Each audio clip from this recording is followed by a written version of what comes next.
Hello.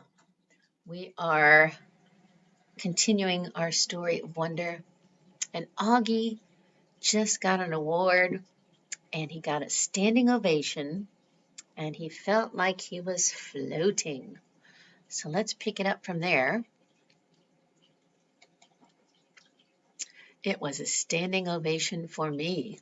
I walked across the stage to Mr. Tishman, who shook my hand with both his hands and whispered in my ear, "Well done, Augie."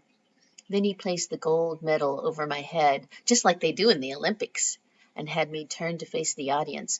It felt like I was watching myself in a movie, almost like I was someone else. It was like that last scene in Star Wars Episode 4, A New Hope, when Luke Skywalker, Han Solo, and Chewbacca are being applauded for destroying the Death Star. That was a good scene. I could almost hear the Star Wars theme music playing in my head as I stood on the stage. I wasn't even sure why I was getting this medal, really. No, that's not true. I knew why. It's like people you see sometimes, and you can't imagine what it would be like to be that person, whether it's somebody in a wheelchair or somebody who can't talk, only I know that I'm that person to other people, maybe to every single person in that whole auditorium. To me, though, I'm just me, an ordinary kid. But hey, if they want to give me a medal for being me, that's okay. I'll take it.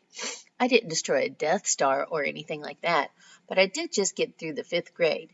And that's not easy, even if you're not me. Pictures. Afterward, there was a reception for the fifth and sixth graders under a huge white tent in the back of the school. All the kids found their parents, and I didn't mind at all when Mom and Dad hugged me like crazy, or when Via wrapped her arms around me and swung me left and right about 20 times. Then Papa and Tata hugged me, and Aunt Kate and Uncle Poe and Uncle Ben, everyone kind of teary-eyed and wet-cheeked, but Miranda was the funniest. She was crying more than anyone and squeezed me so tight that Via had to practically pry her off me, which made them both laugh. Everyone started taking pictures of me and pulling out their flips. And then Dad got me, Summer, and Jack together for a group shot. We put our arms around each other's shoulders, and for the first time I can remember, I wasn't even thinking about my face. I was just smiling a big, fat, happy smile for all the different cameras clicking away at me.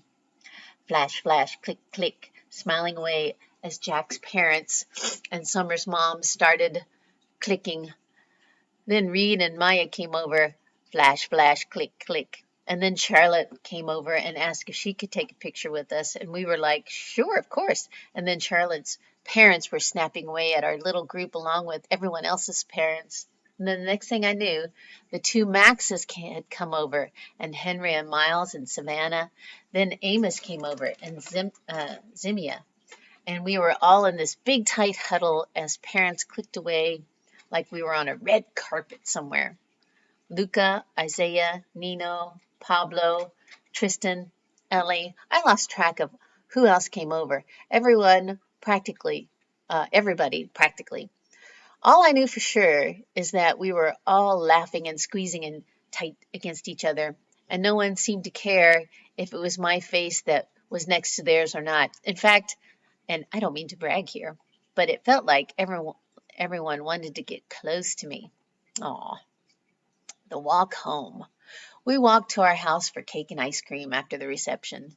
Jack and his parents and let me get my dog. My dog wants to come up and visit for the rest of the story. Let's see.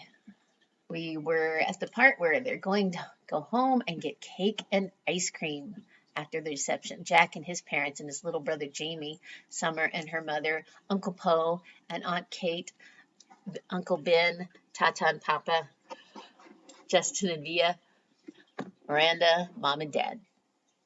It was one of those great June days when the sky is completely blue and the sun is shining, but it isn't so hot that you wish you were on the beach instead. It was just the perfect day. Everyone was happy. I still felt like I was floating, the Star Wars hero music in my head. I walked with Summer and Jack, and we just couldn't stop cracking up. Everything made us laugh. We were in that giggly kind of mood where All someone has to do is look at you and you start laughing. I heard Dad's voice up ahead and looked up. He was telling everyone a funny story as they walked down Amesfort Avenue. The grown-ups were all laughing too. It was like Mom always said, Dad could be a comedian. I noticed Mom wasn't walking with the group of grown-ups, so I looked behind me. She was hanging back a bit, smiling to herself like she was thinking of something sweet. She seemed happy. I took a few steps back and surprised her by hugging her as she walked. She put her arm around me and gave me a squeeze. Thank you for making me go to school, I said quietly. She hugged me close and leaned down and kissed the top of my head. Thank you, Augie, she said softly. For what? For everything you've given us, she said, for coming into our lives, for being you. She bent down and whispered in my ear, You really are a wonder, Augie. You are a wonder. Oh, what a great ending. You are a wonder. And as you read this yourself, there are the appendix here with all the precepts. I think I'll do one last recording and read all these precepts in the appendix. But for the story, I'll leave it with those last words. And this applies to you. You are a wonder.